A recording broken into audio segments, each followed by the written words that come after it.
Standardization of language learning guiding the path to CFR, Common Framework of Reference for Business Processes. The Common European Framework of Reference for Language, more commonly known as the CEFR, was developed by the Council of Europe.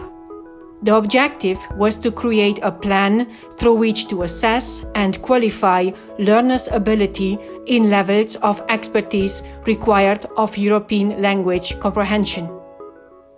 Since implementation, it has been published in more than 40 languages, and specific requirements for individual languages have also been introduced to enhance the original version.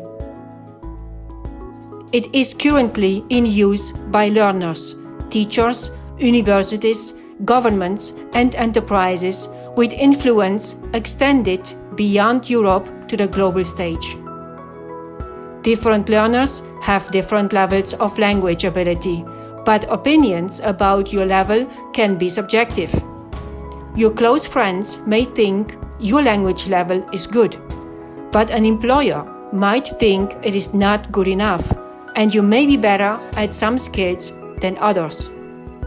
For example, you may be able to read better than you can speak.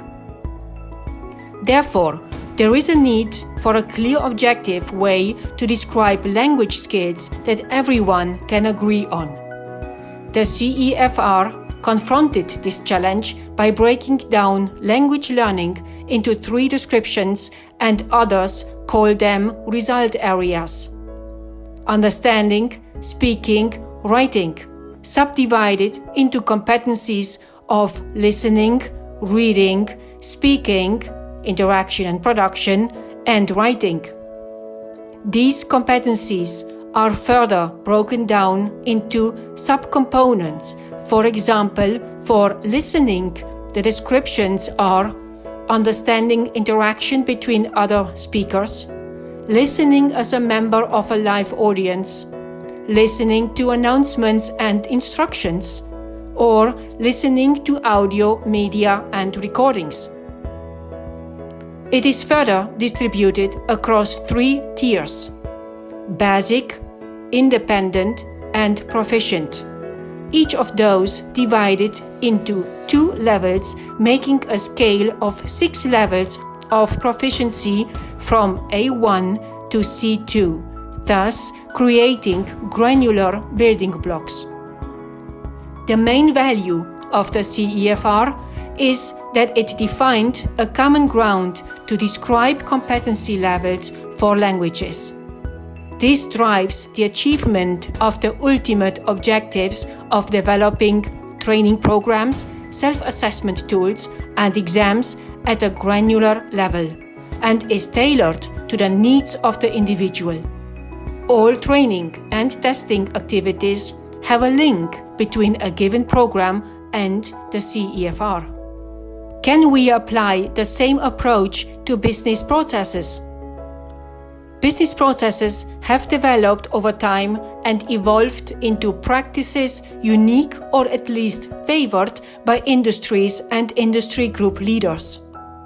Among the most common and prominent business processes are prospect to order, supply chain management, order to cash, procure to pay, accounting cycle, etc.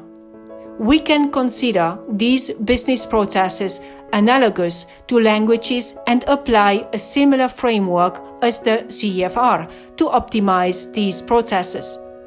Successful introduction of the methodology into business processes provides a common framework through which all organizational elements may progress at the speed appropriate to the enterprise and individual. Today, there is variability. Different employees and job seekers have different levels of business ability, and opinions about the level can be subjective. One employer may think that an employee's level of a specific business process is good, and another employer may think it is not good enough. Consider the core business process, the order-to-cash cycle, defined from the point of order to the conversion point of the invoice to cash. For example, you may be able to apply incoming cash better than you can do reconciliations of bank accounts. Therefore, there is a need for a clear, objective way to describe business skills that everyone can agree on. A common framework of reference for business processes breaks down processes into their defined result areas. For the order-to-cash process, these are order management, credit management, order fulfillment and returns, order shipping, customer invoicing, accounts receivable, cash application, dispute management, reporting, and data management. These result areas are further broken down into competencies. These competencies can be further subdivided into subcompetencies within 4 distinct categories: technical, functional, operational, and behavioral. For example, the result area cash application can be broken into the competencies of account analysis, bank reconciliation, and bank transactions, etc.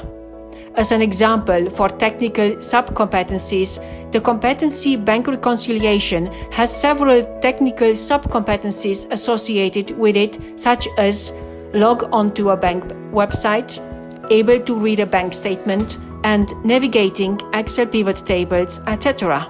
Every subcompetency is further rated at 4 levels: limited proficiency, developing proficiency, proficient, and highly proficient, creating granular building blocks.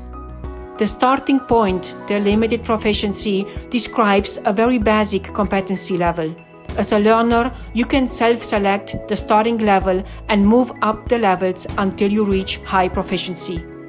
The main value of the common framework of reference is the common description of business process competency levels.